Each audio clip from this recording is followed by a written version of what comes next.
Okay, hi guys. Today in this session, we're going to discuss more about the if conditionals. As you know, we have here four conditionals. The first one was zero conditional, then first conditional, then the second, and the last one was third conditional.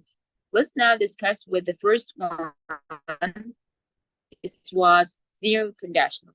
Okay, it's so easy actually. It starts with like this one here. If you stay in the rain, you get wet. Or if you hit ice, it melts, and so on. So the thing that I just want you to know is the first sentence you will use present simple, and the second sentence you will use also present simple. Like here, present simple, like if you stand or if you hit, the next sentence after the comma, if you get wet or it melts. As you know, in the present simple, we put S with he, she, it. We put S to the verb, like it melts, she eats, it sleeps, it talks, he, and so on. So he works, yeah. So this is for zero conditional. What about, and it's usually for the fact, like something is, yeah, it's really happened or it's generally true. And yeah, it's something that always happens. What about for the first conditional? Like if it rains, you will cancel the trip. If you study, you will pass the exam. So it's something that it's possible situation. We don't make sure about it.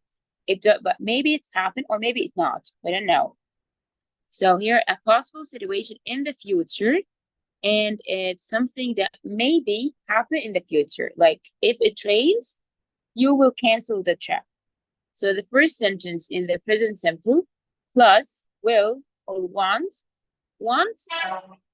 This is the negative form of will plus the verb. You will cancel. You will pass the exam. Okay.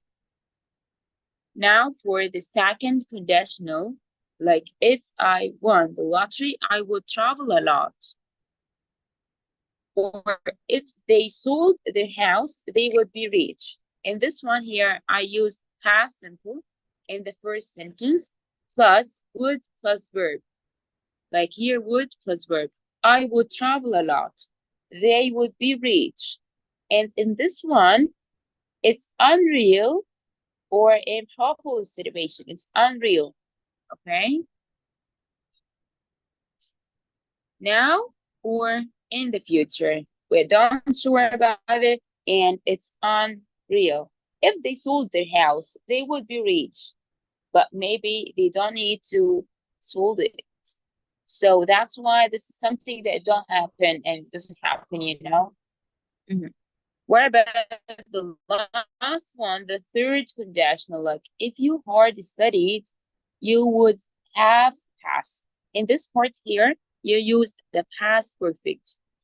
Okay, like if you had studied, had, then the verb studied. As you know, this verb here as a study, we remove the Y and write IED.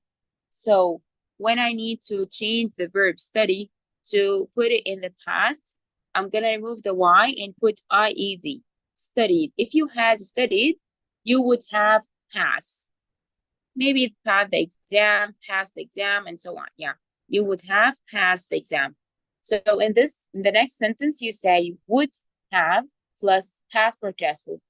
The meaning for past participle, it was the third form of the verb. Like maybe, for example, eat, ate, eaten. So this was the past participle of the verb. You would have passed the exam. Okay. The next one here, if I hadn't been sick, I would have gone to your party. The verb gone here, it's what, yes, right? It's in the past participle. And the real one from it, it's go, went, gone.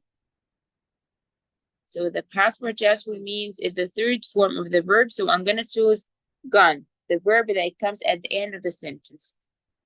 This one here, it's like something, or the uses for it, it's like the person in imagining a different past. Like this person is imagining something that it's not real and it didn't happen in the future. And it's imaginary situation away from the future and away from the real life that we lived in. So that's why we called it imaginate or imagining, like something that doesn't real and it don't happen and so on. Yeah, so this was for the third conditional. So it's so easy, as you know, and we've taken this lesson